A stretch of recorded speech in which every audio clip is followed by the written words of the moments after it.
জাহান্নামের একটি ঘটনা সবাই শেষ পর্যন্ত শুনবেন।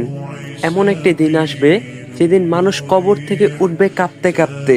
চারপাশে শুধু আতঙ্ক, ভয় আর অজানা পরিণতির অপেক্ষা। আল্লাহর নির্দেশে জাহান্নামকে আনা হবে। জাহান্নামকে টেনে টেনে আনা হবে। সে হবে রাগে উত্তপ্ত, আর তার চোখ থাকবে, তার মুখ থাকবে এবং থাকবে 70,000টি দড়ি।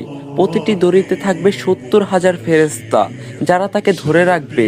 তার আগুনের তাপ এত ভয়ঙ্কর হবে যে সে একবার নিঃশ্বাস ফেললে দুনিয়ার প্রতিটি ফেরেশতা, নবী, শহীদ সবাই সিজদায় লুটিয়ে পড়বে। তখন মানুষ বলতে থাকবে, হে আল্লাহ, আমাকে আজ শুধু বাঁচিয়ে নাও, আমি সব ছেড়ে দেব। কিন্তু সেই দিন তওবার দরজা বন্ধ, ক্ষমার আশা শেষ।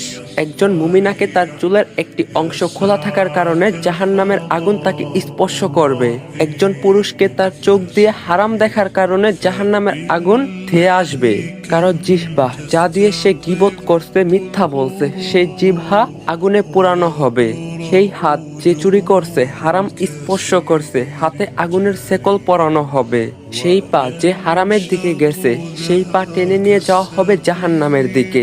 তখন আপনি বলবেন, হায়, আমি যদি দুনিয়ায় একটু ফিরে যেতে পারতাম, একটু। কিন্তু দুনিয়া তো তখন থাকবে না ভাই, আর সুযোগও থাকবে না। কেউ কাউকে সাহায্য করতে পারবে না। বাবা তার সন্তানকে বলবে, আজ আমি তোমার জন্য কিছুই করতে পারবো না। এখন ভাবুন ভাই, আপনি যদি ওই দিনের জন্য প্রস্তুত না থাকেন, আপনি যদি আজও নামাজ না পড়েন, আপনি যদি আজও গুনাহে ডুবে থাকেন, তাহলে এই আগুন, সেই জাহান্নাম, সেই লাঞ্ছনা কার জন্য? আমার, আপনার, আমাদের সবার জন্য, যদি আমরা না ফিরি আল্লাহর দিকে। তিনটি মানুষকে জাহান্নাম স্পর্শ করতে পারবে না: যে ব্যক্তি আল্লাহর ভয়ে কেঁদেছে, যে ব্যক্তি গোপনে সাদকা করছে, আর যে ব্যক্তি রাতে আল্লাহর জন্য দাঁড়িয়েছে। আজ আপনার চোখে যদি একটু অশ্রু আসে, তাহলে বুঝবেন আল্লাহ এখনো আপনাকে ডাকছেন। তিনি চান আপনি ফিরে আসুন তার দিকে, আল্লাহর পথে, ক্ষমার পথে।